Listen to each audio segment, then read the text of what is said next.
காவேரிப்பட்டினம் வட்டார வளர்ச்சி அலுவலகத்தில் நடைபெற்ற நுகர்வோர் காலாண்டு குறைதீர்க்கும் கூட்டத்தில் காவேரிப்பட்டினத்தில் சாலையை ஆக்கிரமித்து கட்டப்படும் விளம்பர பேனர்களுக்கு தடை விதிக்கப்பட வேண்டும் என சமூக நுகர்வோர் பாதுகாப்பு நலச்சங்கத்தின் மாநில பொதுச் செயலாளர் டாக்டர் சந்திரமோகன் வட்டார வளர்ச்சி அலுவலரிடம் கோரிக்கை மனுவினை கொடுத்தார். கிருஷ்ணகிரி மாவட்டம் காவேரிப்பட்டினம் வட்டார வளர்ச்சி அலுவலகத்தில் காலாண்டு குறைதீர்க்கும் கூட்டம் நடைபெற்றது. வட்டார வளர்ச்சி அலுவலர் சீனிவாசன் தலைமையில் நடைபெற்ற இந்த கூட்டத்திற்கு சிறப்பு அழைப்பாளராக சமூக நுகர்வோர் பாதுகாப்பு நலச்சங்கத்தின் மாநில பொதுச் செயலாளர் டாக்டர் சந்திரமோகன் உள்ளிட்ட நுகர் அமைப்பினை சேர்ந்த பலர் கலந்து கொண்டனர்.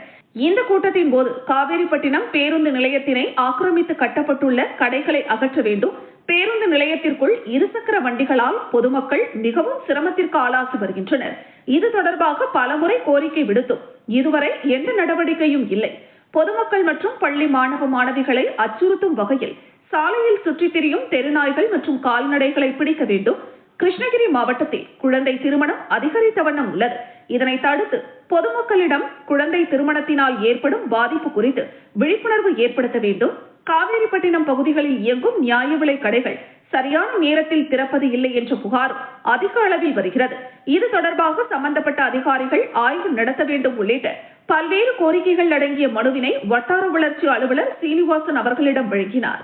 அப்போது வட்டார வளர்ச்சி அலுவலர் முருகன், துணை வட்டார வளர்ச்சி அலுவலர்கள் பெருமாள், காந்திமதி, வேலாயுதன், சுஜாதா மற்றும் மாநில இணை செயலாளர் மாதேஷ், மாநில துணைத் தலைவர் ஜெய்சன், சமூக நுகர்வோர் பாதுகாப்பு நல சங்கத்தின் மாவட்ட செயலாளர் காவேரிப்பட்டினம் முரளி உள்ளிட்ட அனைத்து துறை அலுவலர்களும் கலந்து கொண்டனர்.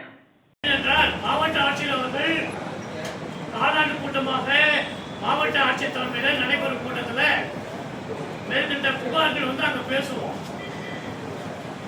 கிருஷ்ணகிரி வட்டார வளர்ச்சி அலுவலகம் மாவட்ட ஆட்சியர் நடத்தக்கூடிய கூட்டத்தில் அங்க பேசுறதுக்கு வாய்ப்பு குறைவாக ஏற்படும். ஏன்னா மாவட்ட ஆட்சியருடைய நேரம் காலப்பொன் போன்றிருக்கு.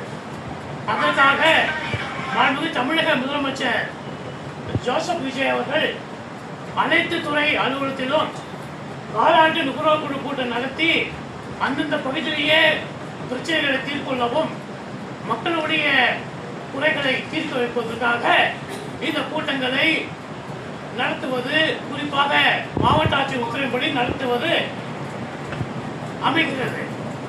இந்த கூட்டத்தில் பாருங்க, நான் கீழ்கண்ட தீர்மானங்களை நான் இங்க பதிவு செஞ்சு நான் கொடுக்கிறேன். அந்தந்த துறை சார்ந்த அலுவலர்கள் நீங்க உடனடியாக மேற்கண்ட புகார் குறித்து நேரடியாக ஆய்வு செய்து உரிய நடவடிக்கை எடுத்து அடுத்த காலாண்டு கூட்டத்திற்குள் நீங்க தெரியப்படுத்தணும். தமிழக முதலமைச்சர் என்ன சொல்றாருன்னா, மக்கள் குறை தீர்ப்பதற்காக மனுக்களை தரும்போது அந்த மனுக்கள் மீது 7 நாட்களில் உரிய நடவடிக்கை மேற்கொண்டு மனுதாரருக்கு தெரிவிக்கப்பட வேண்டும் என்று உத்தரவிட்டிருக்காரு.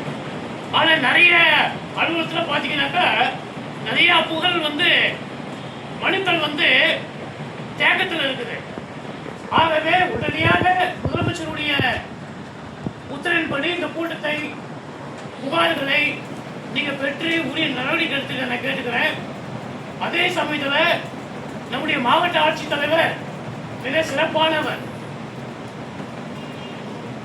அவரிடம் கொடுக்கின்ற மனுக்கள் மீது உரிய நடவடிக்கை மேற்கொண்டு வருகிறார். ஒரு 5 கூட்டங்கள் நடத்தியிருப்பேன், ஒரு நடவடிக்கை இல்லை, எல்லா தொகைகளும் தான் இருக்குது. ஏன்னா இந்த கூட்டத்தில் நடத்தணும்னாக்க நான் மாநில பொதுச்செயலாளர் இருக்கிறேன், நுகர்வோர் சங்கத்தில் மாவட்ட கமிட்டி உறுப்பினராக இருக்கிறேன் சார், நான் பேசிட்டு இருக்கேன். அந்த கூட்டம் நடத்தும் போது நாங்கள் புகார் தெரிவிக்கும் போது உரிய நடவடிக்கை எடுக்கிறாங்க. ஆனா காவிரிப்பட்டினம் வட்டார வளர்ச்சி அலுவலகத்தில் ஒரு நடவடிக்கை இல்லை. எங்க பார்த்தாலும் குப்பை, எங்க பார்த்தாலும் சாக்கடை, மக்களுடைய பிரச்சனைகளும் தீர்க்கப்படவில்லை என்பது என்னுடைய குற்றச்சாட்டினை நம்முடைய வட்டார வளர்ச்சி அலுவலர் அவரிடம் தெரிவித்து நான் கொடுக்கின்ற புகார் மனு மீது உரிய நடவடிக்கை எடுத்துட நான் கேட்டுக்கொள்கிறேன். இந்த மனு மொத்தம் எத்தனை தீர்மானம் இருக்கு? மொத்தம் 24 தீர்மானங்கள் இருக்குது. அது உங்க மேனேஜரை படி சொல்லுங்க.